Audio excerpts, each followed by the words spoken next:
One of the most popular questions, or most common questions Sid and I get about our van setup is our swinging hitch receiver. So, the reason we did it works like that. The reason we set it up is so that we can have our motorcycles in the back. Oops. And get them out without taking off our bicycles.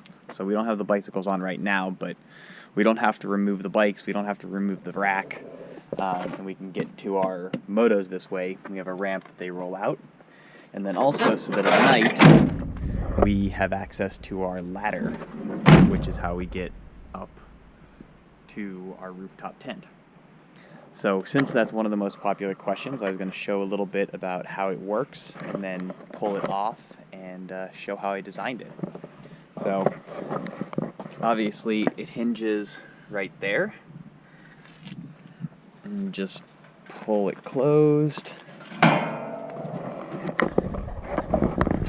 and then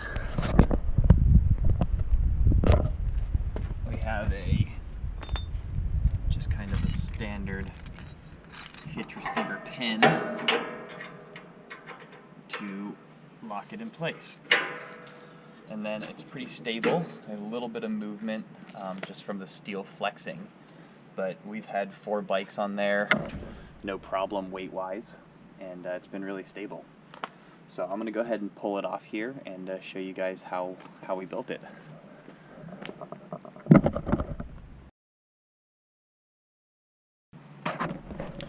So first I'll pull off the rack here.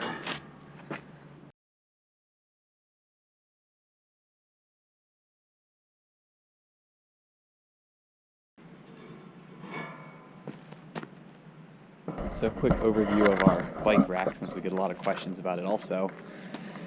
This is a bike rack that we bought from a friend of a friend. We just saw it on somebody's car in Taos. We were like, man, that thing is sweet. So we left a message, like a note on their windshield, and they ended up calling us back and offering to sell it to us because they were getting something else. And basically you just drop the bikes in the trays up here. The rear wheel rests down there, and then we put straps to just hold everything in place. So that's the actual rack. It's fairly heavy, but it's done a great job. And then this is the hitch receiver. You can see this is just a standard hitch receiver that's been welded onto a bar here. And then this was custom built to bolt onto the bottom of the van. So I'll go ahead and pull that off. Also, we wanted a little bit more force. The guy who built it was like, we want to make sure it's a little bit stronger. So this is just a couple of holes drilled into the bumper with some bolts holding it in place. So we'll go ahead and take this whole thing off.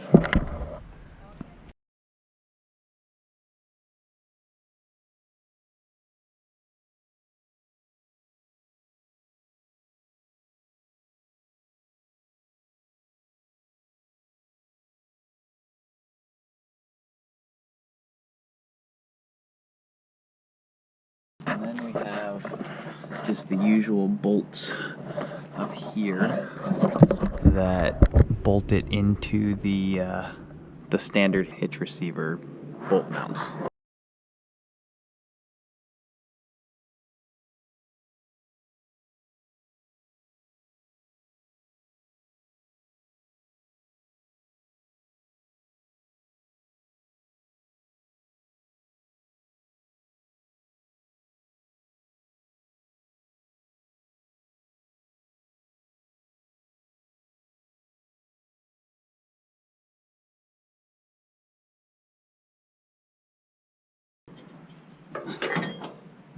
Alright, so this is what the actual hitch receiver looks like. So you can see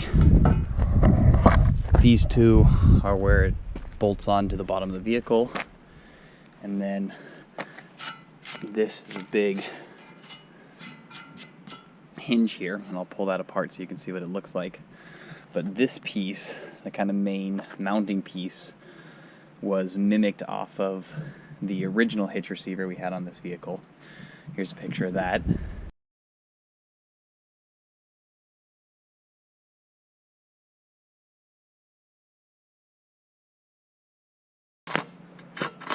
Alright, so this piece comes off.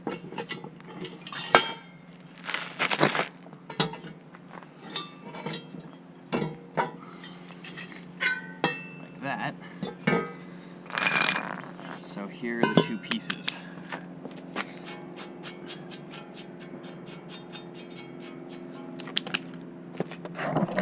So originally it was just those two pieces.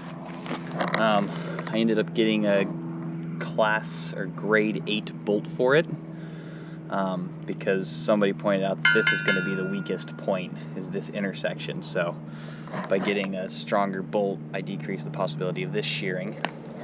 And then someone else pointed out that right in here is where you have the most force in this section, and as you clamp it down with the bolt, you could crush this. So I brought it back to the welder and had him put a shim in here so you can see this is actually a piece that fits inside the outer piece. And at the bottom there, yeah, there we go. So you can see down there it's all covered in dirt, but there's actually a column in there, and that column goes right through here. So if you look in there, that's all solid, and that just allows it to clamp down so that I'm not crushing this piece, and it decreases any side-to-side movement because it's exactly the diameter of this bolt in there. So those were the updates I made to it after the original one, was getting this new bolt and getting that piece in there. But everything else has worked really well, and then I just cleaned it really well and spray painted it black, and you can see certain sections it wears a little bit, and so that's gone through the black paint, but it's been working really well, and yeah, we're really pleased with it. So I'm gonna go ahead and put it all back together, put it back on. You see it's pretty straightforward. It takes 15 minutes or something, but it's been awesome to be able to get into the back here, load stuff, pull stuff in and out, get the motos in and out without having to take the bike rack off every time.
Okay, those are good and tight. That guy feels good. And close it up.